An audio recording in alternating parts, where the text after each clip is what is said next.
ఈ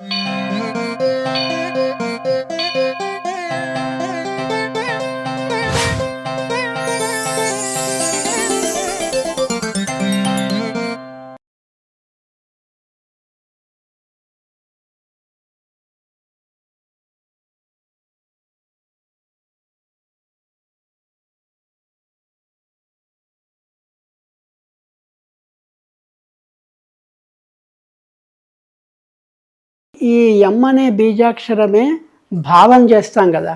ఎన్నిసార్లు నువ్వు భావన చేయగలుగుతావు? ఇప్పుడు సమయం మీద దృష్టి పెట్టం. ఇప్పుడు మనకు రెండే ఉన్నాయి, దృష్టి ఒకటి, భావం ఒకటి, అక్షరం ఒకటి, దృష్టి ఒకటి ఉంది. ఇప్పుడు సమయం మీద చిత్తం ఎలా ఉంటుంది? నీకు లోపల గడియారం లేదు, లోపల చెప్పేవాళ్ళు లేరు కనుక బయట చూడరాదు, కళ్ళు మూసుకొనే ఉన్నాం కనుక సమయం మీద దృష్టి పెట్టకుండా నువ్వు ఎన్నిసార్లు భావన చేశావు? యమ్ అనే అక్షరాన్ని తీసుకొని హృదయం దగ్గరే ఉంది కాబట్టి, దూరం ఉంటేనేమో ఎక్కువసార్లు చేయలేం, దగ్గరే ఉంది కాబట్టి 8 సార్లు చేయొచ్చు, 16 సార్లు చేయొచ్చు, ఇబ్బంది లేదు. ఈ యమ్ అనేది అంటే ఇది చాలా ముఖ్యమైన స్థానం కాబట్టి ఎక్కువసార్లు చేసినా పెద్ద ఇబ్బంది లేదు, ఇంకా లాభమే జరుగుతుంది. ఇప్పుడు ప్రాణవాయువు పంపింగ్ గుండె 72,000 సార్లు కొట్టుకుంటుంది రోజు, 21,600 సార్లు ఈ శ్వాస పీల్చుకుంటున్నాం, వదులుతున్నాం కనుక ఆ సంఖ్యకు ఇది పెద్ద లెక్క కాదు. మనం 16 సార్లు చేసినా 20 సార్లు చేసినా అంటే ఎన్నిసార్లు చేసామనేది కూడా లెక్క పెట్టుకోవడం సమస్య అయింది. అంటే గురుగారు ఇప్పుడు ఈ అనాహతం వారికి దీని మీద సాధన చేస్తున్నారు, వాళ్ళు దాని మీద దృష్టి పెడుతున్నారు, దానికి బీజాక్షరం కూడా తీసుకుని వెళ్తున్నారు ఎం బీజాక్షరాన్ని. కానీ దీన్ని సిద్ధి పొందారు లేదా దీని మీద వారికి పూర్తి స్థాయి అదుపు వచ్చింది అనే విషయాలు వాళ్ళు ఏ విధంగా గ్రహించగలుగుతారండి? ఇది ఎలా ఉంటుందంటే, హనుమంతుడు ఏం చేశాడంటే హృదయం చీల్చి అక్కడ సీతారామ లక్ష్మణుని అందరికీ దర్శింపజేశాడు. అంటే అంత సిద్ధి ఉంది మనం చేస్తుంటే. అంటే దేవతలు సాక్షాత్కారమయ్యే, దేవతలు దర్శనమిచ్చే శక్తి వస్తుంది. సహజంగా కొందరు కళలలో దేవతలు వస్తారు, వాళ్ళకు కొంచెం అనాహతం లోపల కొద్దిగా చైతన్యం అయిందని గుర్తు. దేవతలు కళలో వస్తారు, కొన్ని అద్భుతమైన దృశ్యాలు కూడా చూస్తారు. అలాంటివి మనం నిజ జీవితంలోనే చూడగలుగుతాం. అంటే మెలకువలో ఉన్నప్పుడు కొన్ని సంఘటనలు, అంటే మనం అవి ఎక్కడ చూడనివి, ఎవరికి కనపడనివి మనకు కనిపిస్తాయి. ఉదాహరణకి ఆకాశంలో మేఘం ఉంది, చిన్న ఉదాహరణ. అది మనకు ఐరావతం లాగా కనిపించింది అనుకోండి, అది ఒక అద్భుతం. కొందరికి హనుమంతుడిలాగా కనిపిస్తాడు, కొందరికి విష్ణుమూర్తిలాగా కనిపిస్తాడు. లేదా ఎక్కడో దూరాన ఎవరో ఒకరు వస్తుంటారు, వాళ్ళు సాక్షాత్తు ఒక ఇంద్రుడో లేకపోతే ఒక వాళ్ళ ఇష్టదైవం ఎవరో వస్తున్నట్టు భావన అవుతుంది. తీరా దగ్గరికి వెళ్తే ఎవరో మామూలు మనుషులే, కానీ అంతవరకు దాకా వాళ్ళ భావము ఆ దేవుడు వాళ్ళకి కనిపించాడు. అక్కడ నిజంగా దేవుడు రాలేదు, ఒక ఆకారమే అట్లా కనిపించింది. ఇట్లాంటి అనుభూతులు కలుగుతాయి. అంటే సగుణ రూపంలో ఏ ఉపాసన జరుగుతుందో అది సిద్ధించే క్రమం ఈ అనాహతంలో వస్తుంది. ఇక ప్రాపంచికంగా అయితే ఆనంద జీవనం, అంటే మామూలుగా ప్రాపంచిక విషయాల్లో రమిస్తాడు, అంటే సంతృప్తి చెందుతాడు. అంటే పదే పదే పరిగెత్తడము, ఇంకా ఐశ్వర్యం కావాలన్న వేగము, పరిగెత్తడం ఉండదు. చేసుకున్నది అంటే తాను ఎంత కష్టపడుతున్నాడో అంతకు తగిన ఆదాయం వస్తుంది, కుటుంబం అంతా కూడా సంతోషంగా కాలం గడుపుతుంటారు హాయిగా. అది ఇక్కడ వస్తుంది. అన్నిటికీ మించి ఆరోగ్యం, ఈ హృద్రోగాలు, వాయు సంబంధమైన రోగాలు, హృద్రోగాలు ఇటువంటివి, అంటే బీపీ అట్లాంటివి, గుండెపోటు లాంటివి ఉండవు. మనిషి గట్టిగా ఉంటాడు, ఆరోగ్యంగా, సంపూర్ణంగా ఆరోగ్యంగా ఉంటాడు. ఏదైనా సంకల్ప సిద్ధులు అంటే ఏమైనా వస్తాయి గురుగారు? సంకల్ప సిద్ధి ఆజ్ఞలోనే ఉంటుంది, ఇక్కడ రాదు. ఎందుకు రాదంటే వస్తుంది. ఎలా వస్తుందంటే కాకతాళీయంగా రావడం వేరు, సంకల్పించింది కావడం వేరు. సంకల్ప సిద్ధి ఇక్కడ రాదు. ఇక్కడ కేవలం మనం ఇంకా శరీర దృష్టిలోనే ఉన్నాం, మనం ఇంకా దేహాభిమానం వదలలే.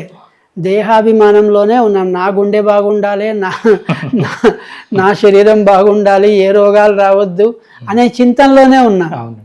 ఇప్పుడు సంకల్ప సిద్ధికి అవకాశం ఉండదు. కాకపోతే కొన్ని కాకతాళీయంగా జరుగుతాయి. నేను సత్యం గారిని కలవాలనుకున్నాను, వారే అనుకోకుండా కలవడం, అక్కడికి రావడం, ఇట్లాంటివి జరుగుతాయి. అంటే హృదయం అంటే నిష్కల్మషమైన హృదయం అవుతుంది. ఎవరి మీద కూడా ద్వేషము కోపము పెట్టుకోకుండా అందరినీ ఒక ప్రేమ భావంతో చూడడం, ప్రేమ పెరుగుతుంది. ఎక్కడైతే మూలాధారంలో సహనం పెరిగిందో ఇక్కడ ప్రేమ, శాంతము, ప్రేమ పెరుగుతాయి. అందరినీ కూడా మన వాళ్ళే అనుకోవడం, అందరినీ నమ్మడం. అవతలి వాడు అదొక బలహీనతగా చూస్తాడు, అది వేరే సంగతి. కానీ ఇతరుల్లో మాత్రం ప్రేమ భావం పెరుగుతుంది. అందరినీ కూడా సమానంగానే చూస్తాడు, నా వాళ్ళనే అనుకుంటాడు. పనిచేసే వాళ్ళనైనా, కుటుంబం వాళ్ళనైనా, బంధువులనైనా, దూరం వాళ్ళనైనా ఒకే రకంగా చూస్తాడు. అదొక సమానత్వం వస్తుంది దీనివల్ల. అనాహత వాయువు సమానం కదా, అందరికీ సమానంగానే వేస్తుంది. అది అదే మాదిరిగా ప్రేమతత్వం పెరుగుతుంది. ఇప్పుడు మనం కలుసుకున్నామంటే ఆ అనాహత యొక్క ప్రభావం వల్లనే ఈ కార్యక్రమం చేయగలుగుతున్నాం. యోగ సాధనకు ప్రధానమైంది అనాహతమే, అంటే వాయు ప్రభావమే. ఆ వాయువు యొక్క ప్రభావం చేతనే అందరిలో ఈ యోగ సాధన మీద దృష్టి, యోగ సాధన వైపు చేయాలన్న తపన ఇవి వస్తాయి. అంటే ఏదైనా ఒక అనుకోకుండా వీళ్ళకి ఈ ఎవరైతే అనాహతం మీద ఎక్కువ చేస్తున్న వాళ్ళకి మనం బీజాక్షరం పెడుతున్నాం కదా గురుగారు, అలా ఏదైనా కొన్ని బీజాక్షరాలు స్ఫురణకి వచ్చి మళ్ళీ వాళ్ళు దాని మీద చేయడం ఇలాంటివి కొన్ని జరుగుతాయని అంటుంటారు కదా. ఇది కూడా ఒకటి. కొంతమందికి స్వప్నంలో మంత్రోపదేశం ఎవరో వాళ్ళ ఇష్టదైవం వచ్చి ఉపదేశించినట్టు అవుతుంది. రెండవది వీళ్ళలో కూడా కొన్ని బీజాక్షరాలు వాళ్ళ ఇప్పుడు కంఠం దగ్గర ఉంది కదా కనుక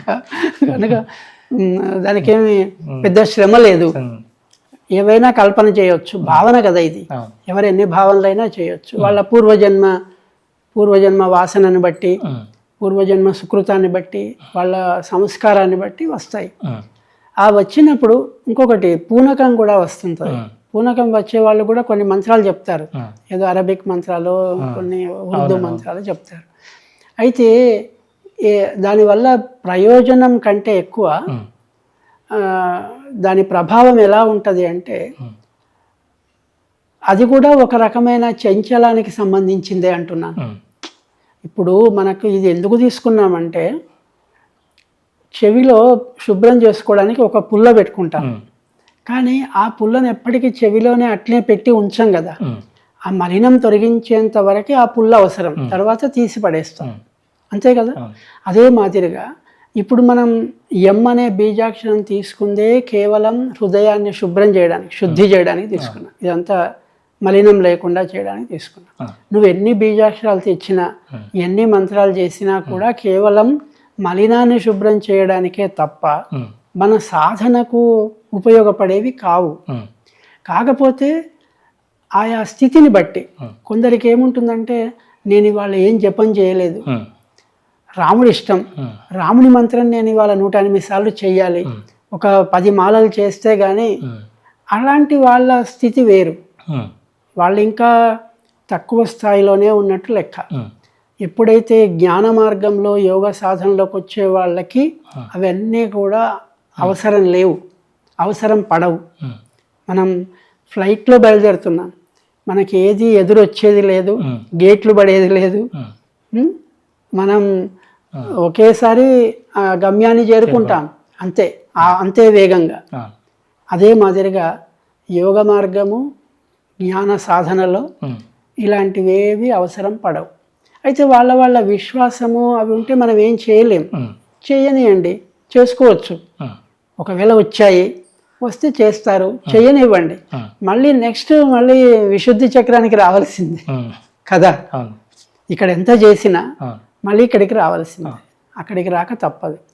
ఆంజనేయుడే రామచంద్రమూర్తి అంత వేదాంతం అంతా చెప్తాడు ఆంజనేయుడికి. చెప్పిన తర్వాత ఆంజనేయుడు అంటాడనమాట ఒక శ్లోకంలో, దేహబుద్ధ్యా దాసోహం జీవబుద్ధ్యా తదంశక ఆత్మబుద్ధ్యా త్వమేవాహం ఇది మే నిశ్చితామతి అంటాడు. అంటే దేహబుద్ధి ఉన్నంతసేపు నువ్వు నేను, రాముడు ఆంజనేయుడు. ఇక జీవబుద్ధి వచ్చిన తర్వాత మీ అంశ నేను, దాసుడను. ఇక ఆత్మబుద్ధి వచ్చిన తర్వాత నువ్వు నేను ఒకటే. మరి నువ్వు నేను ఒకటైన తర్వాత ఇక రామనామం ఎక్కడిది, రామరూపం ఎక్కడిది? ఒకటే అయితే, ఒక్కటే అయిన తర్వాత ఇక్కడ చూసేవాడు లేడు, వినేవాడు లేడు, చెప్పేది లేదు, వినేది లేదు కదా. త్వమేవాహం అన్న తర్వాత అగో అంత ఆ జ్ఞాన మార్గం అనేది ఆ స్థాయికి వెళ్తుంది. అంటే అక్కడ దేవుడు జీవుడు ఒక్కటైపోతారు. ఆత్మ పరమాత్మ ఐక్యమైన తర్వాత అక్కడ ఇక ఇంకో దానికి జపానికి ఛాన్స్ లేదు, జపం బీజాక్షరం లేదు, చేసేవాళ్ళు లేరు.